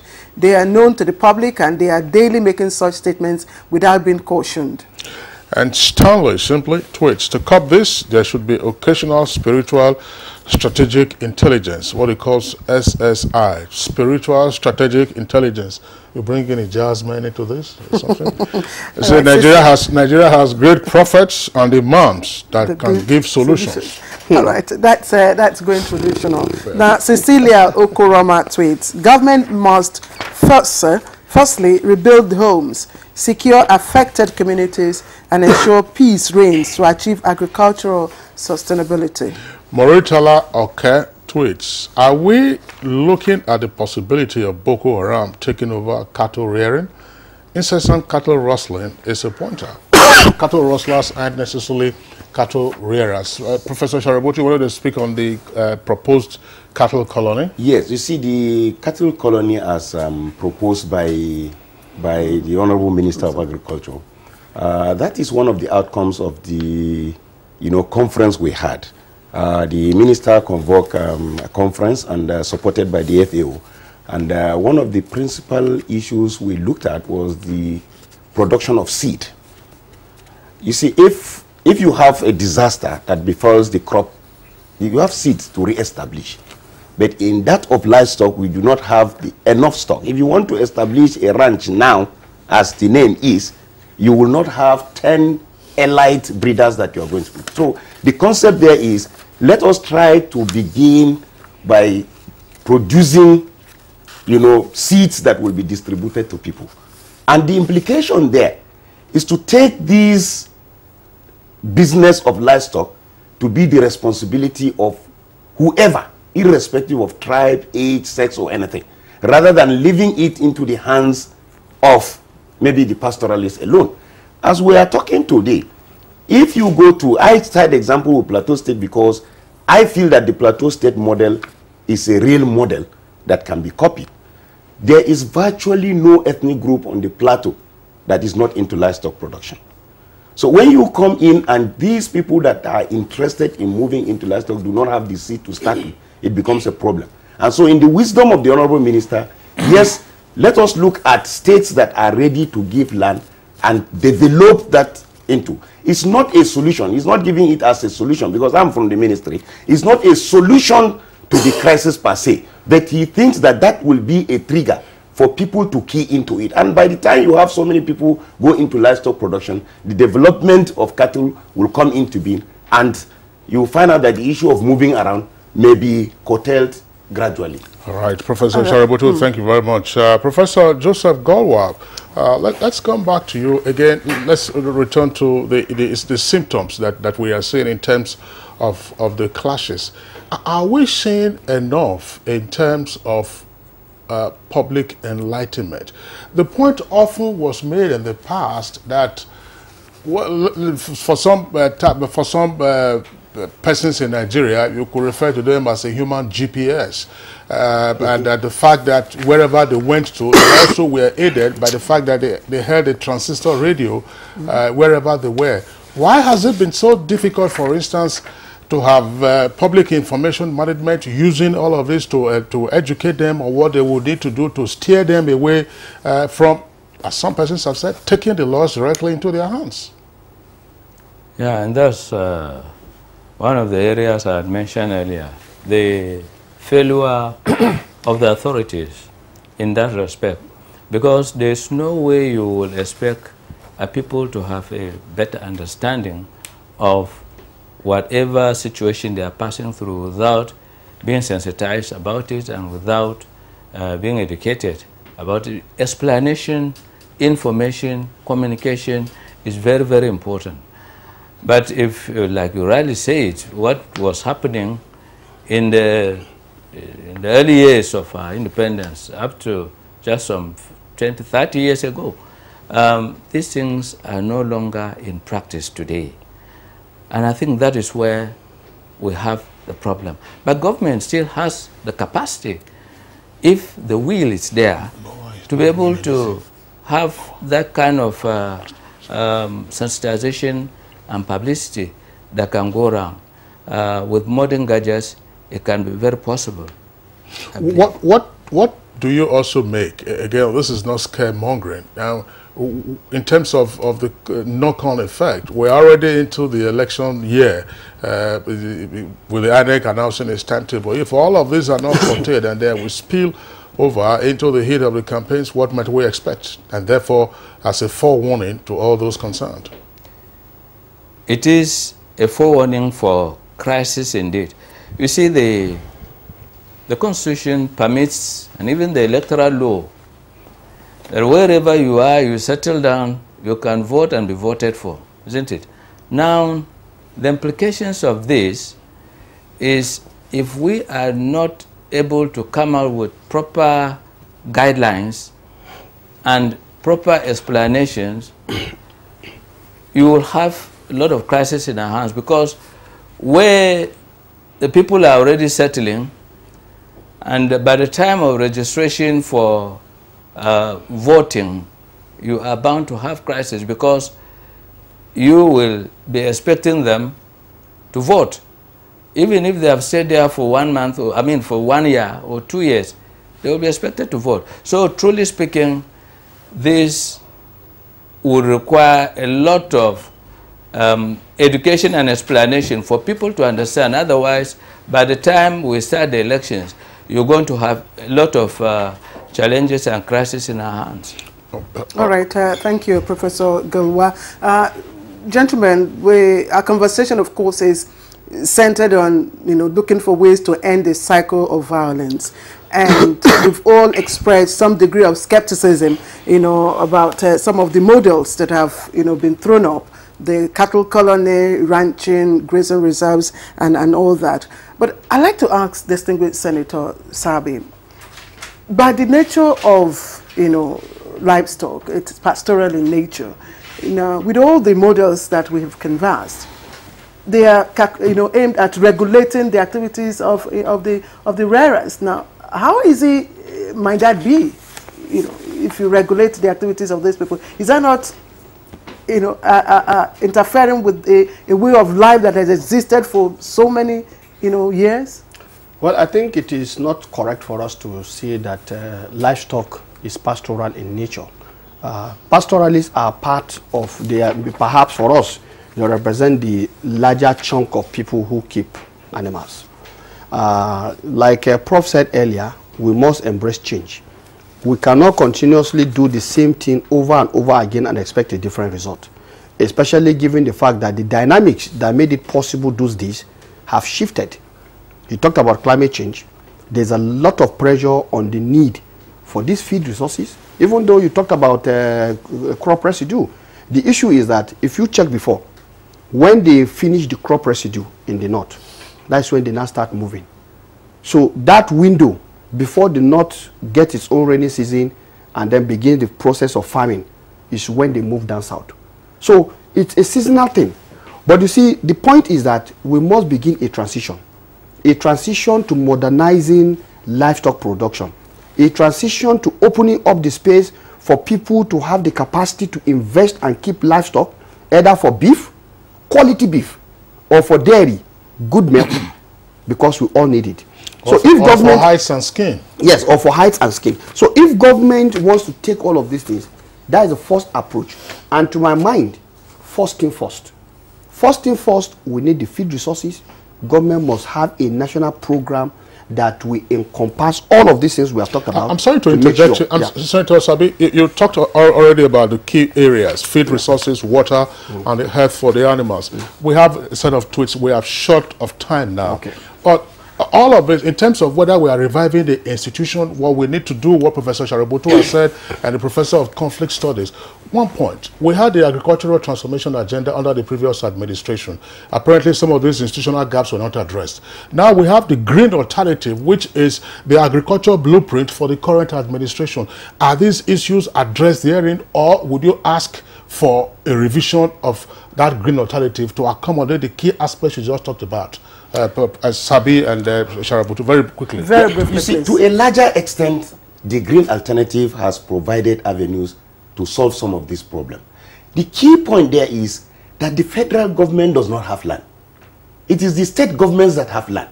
The local governments. Land is entrusted into His Excellency, the governor of a state. And then, of course, he administers some of these rural areas through the chairman of local government. The question is, have the chairmen and state governors keyed into these general policies? Thank you. Distinguished Senator. Well, I think for me, there is still more work to be done. The green alternative is a strategic policy expression. How to, dovetail it down to the key issues on ground. I think to me, there's still a lot of work to be done. And if we take it up as a result of this, then we should bring in the process of bringing all of these people so that the engagement can be more thorough and solutions can be Distinguished Senator, thank you. Let's quickly run down through these tweets. Raf Mike Alika has tweeted, it says, this is modern age. Ranching is the answer, not colony.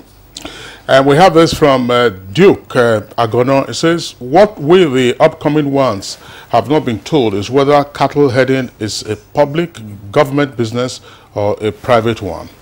And Baita Ikan tweets, state governments should be encouraged to create ranches for livestock within their jurisdiction by federal government. Now, this is from Pastor Adeonju. It says, farming and livestock production are strictly personal businesses, and one cannot force the other to stop his or her business. And we have all kinds of arrogant statements, and no arrests are made. Certainly some invisible powers are behind them. And Cecilia Okoroma again, I plead that we all shun act of sensationalism to avoid unnecessary crises and bloodlettings. Everybody is guilty. Gentlemen, I'm afraid this is where we'll have to end our conversation. Professor Joseph Gulwa, former Director General, Institute for Peace and Conflict Resolutions, and currently Dean, School of Postgraduate Studies, Bingham University, Karu. Thank you very much for finding time to join us. I'd also like to appreciate Professor Garba Shadbutu, Provost, Federal College of Animal Health in Plateau State, and of course, Professor of Veterinary Medicine, as well as Deputy Chair of Police Committee on Cattle Rearing and Grazing Reserves. Thank you very much. And distinguished Senator Sabi Abdullahi, who is, of course, a veterinary doctor and Senate Committee Chairman on Media and Public Affairs. Thank you very much. My pleasure. All right, let's quickly take a look at developing stories in the world of sports.